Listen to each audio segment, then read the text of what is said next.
Balaji Srinivasan is an angel investor and an entrepreneur. Formerly the CTO of Coinbase and general partner at Andreessen Horowitz, he was also the co-founder of Earn.com, acquired by Coinbase, Council, acquired by Myriad, Teleport, acquired by Topia, and CoinCenter. He was named to the MIT Technology Review's Innovators Under 35, won a Wall Street Journal Innovation Award, and holds a BS, MS, PhD in electrical engineering and an MS in chemical engineering, all from Stanford University. This guy has a very interesting vision about the world we'll gradually live in as the digital takes more place into our lives. But beyond the impressive resume, why would we care about his forecast?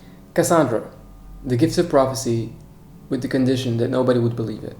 This guy has a tendency to predict stuff that nobody wants to believe in, but then they turn out to be true. Back in a tweet in 2019, Balaji predicted that lockdowns would be spread worldwide when the first one was announced in Wuhan. He has also been in the forefront of the crypto revolution, among many of his other unpredictably successful ventures. This guy knows a thing or two about differentiating between far-out, full-on crazy projects and far-out, very realistic projects. So what does he think the future holds for us? Vision number 1, the future state of the media. Before we dive in about what Balaji thinks can happen with the media, we have to inspect first what kind of variables are at play here. The media industry, like any other industry, has a product to sell. The product is content. And just like with any other industry, it has to distribute that product. So if you had to put the media success rate into a formula, it would be the following. Success rate equals product times distribution. And of course, there's a difference between the two. Product is merit, distribution is network. And there's a simple example to know which one is which. Product is that simple YouTube video that you've seen that has only 1,000 views, but has literally changed your life. Distribution is that stupid, overly stupid BuzzFeed article that you keep seeing on your Facebook feed, but it has no substance behind it. And most of the time, these are two completely separate variables that you have to put effort in to get success. Unless we're talking about one of the few exceptions where the build it and they'll come mentality actually works, you have to put as much effort or more into distribution as you put into the product. Because as much as bad distribution can hurt the success of your product, a good distribution can 100x its success, can 100x its qualities, even though it might have very few ones. And so according to Balaji, in today's media industry, we have these legacy media distributors that have acquired this network over years, over centuries, which means that most of the time they can get away with a bad product. And that's what they do. They publish out a bad product and they can get away with it because they have this huge network of distribution that they can use. But according to Balaji, that's not the only problem with today's media. Another problem comes from the media's tendency to groupthink. All these journalists, they're all hired from the same places, they come from the same colleges and they had the same majors. And even journalists know about this. But why is this a bad thing? This is a bad thing because that creates two classes of people. The media class and the citizen class. The media class has its own worldview and it can impose it on you because they have the distribution means. So according to Balaji, journalism is no longer a mission of informing people of what's going on. It becomes a mission of imposing the worldview of that media class on the rest of the world. So according to Balaji, what's going to happen is already happening a bit in today's world, but we're going to have more of these citizen journalists. Balaji thinks that people will eventually grow aware and tired of this system. And because the technology is moving towards a world of massive decentralization, we move on from all these big corporations that produce content to journalist citizens. Which means that in the future, you probably won't get your science news from a journalist specialized in science. You'll probably get them from the scientist himself. You won't get your tech news from tech journalists, you get them from tech people, etc. Of course, this is nothing new. Right now, you're actually watching a YouTube video instead of reading a New York Times article. But according to Balaji, what's going to change is the reputation of their source. See, right now, the only differentiation between those massive corporate journalists and citizen journalists is that those massive corporations can claim to have a solid reputation most people can agree on. While with citizen journalists, it's going to depend from person to person. And this is where Balaji's vision comes into place, because he thinks that in the future, we're going to use blockchain to verify what these people are saying. The advantage of this blockchain technology is that it creates a kind of consensus algorithm, which means that everybody agrees on the truthfulness of something if it goes through the blockchain. So this means that in the future, instead of relying on somebody's reputation to not make any mistake, you're now relying on a public record that everybody can access and is unfalsifiable. And this is what's happening with all these cryptocurrencies, is that nobody disagrees about who owns what Bitcoin. Nobody disagrees about who owns what cryptocurrency. People can argue a lot about $1 million in stocks or in real estate, about who it belongs to and who should take that money, but nobody argues about Bitcoin. So if it worked for money, why not for information? Vision number 2, pseudonymous economy.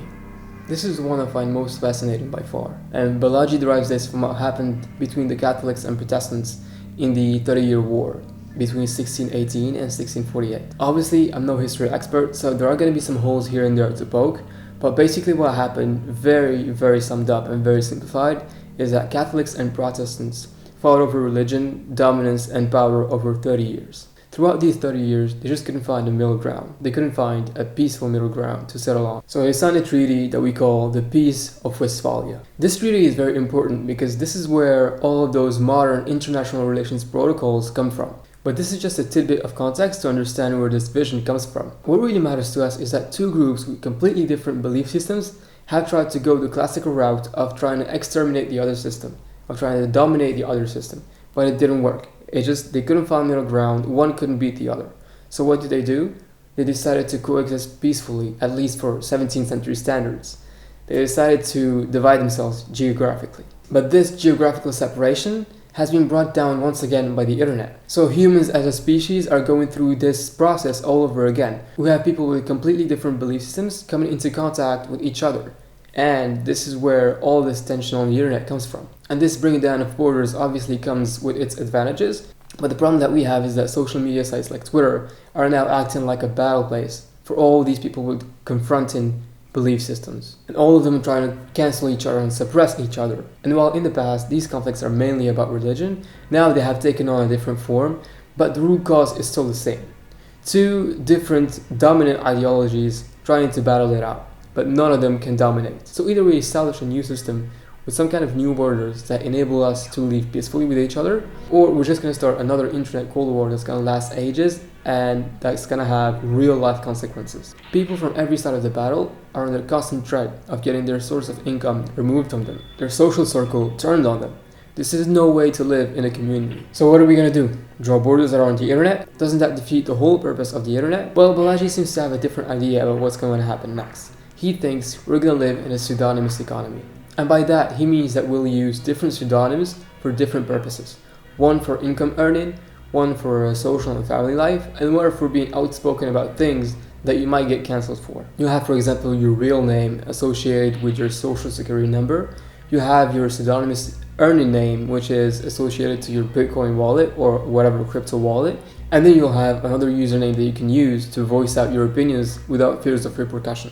So now the borders are no longer physical or geographical, they're now borders around different aspects of your life. And there are many other advantages to adopting a system like this. For example, you can use a name that has no relations to where you were born or your origins, which means that with this name you can earn an income regardless of your origin or regardless of your accent. Your immediate community, your immediate social circle will also change with a system like this because it will no longer rely on physical proximity, it will rely on what ideology you believe in. But then of course you will no longer enjoy that reputation that you have and that you can use while using your own name. So how do we solve that? Well, on the Tim Ferriss show, Balaji spoke about using a similar system to what Reddit uses, which is karma points. And you'd have these karma points associated to all your names, but they are anonymous and you can transfer them from one name to the other. But the logic behind this is you have your regular income username that you can use, and with that income you also acquire this currency, this credibility currency that you can transfer to your voicing out opinions name. And then people, when they see a post like this from a random username, but that has a lot of currency, a lot of credibility currency associated with it, they're going to say, oh, let me hear this opinion, because this opinion might be interesting, because the guy that wrote it felt like he had to go through an anonymous account to voice it out. But of course, this is not a foolproof system. This is not a done, finished system. I can think of many ways that you could operate exit scams and all other mischievous behavior that you can think of. But at least with a system like this, you have some kind of metric to know how much trust you can put on this person. And honestly, with the corporate media, it's not any better. And hey, it's not like con men don't exist in real life already. But isn't this fascinating to think that in the future we'll be living in a completely anonymous world where your income is solely dependent on your skill and not on your origins and your connection. To sum up the video, obviously this is not a complete system. This is not a completely thought out system. So there are going to be many holes to poke in this video. Many ways to scam the system, many ways to get around it. But the point of this video is just to imagine what kind of transformations all this blockchain technology can bring us beyond the monetary value. beyond the financial world. The point of this video is to think about how blockchain can impact us in our everyday life, in the way we interact with other people. This video was largely based on Balaji's appearance on the Tim Ferriss show, so definitely do give it a listen. I only mentioned about 1/3 of the ideas that he went over on that podcast, so if you have the time, definitely give it a listen. Also, if you're interested, Balaji runs a newsletter that actually pays you if you participate. The newsletter pays its readers with crypto when they respond to certain tasks. For example, write reviews, program things, or Replit. The newsletter's name is 1729. I have to mention that not everybody gets paid after doing a task. It's just the top 5 people or top 10 people, for example, for every task. And the point of this newsletter is not just to accomplish tasks, but also to educate the people that are following the newsletter about subjects like blockchain, technology, programming, etc. But even if you do not participate, I think the reads are fascinating most of the time, so definitely do check it out. I'll leave the link in the description. Until then, see you next time.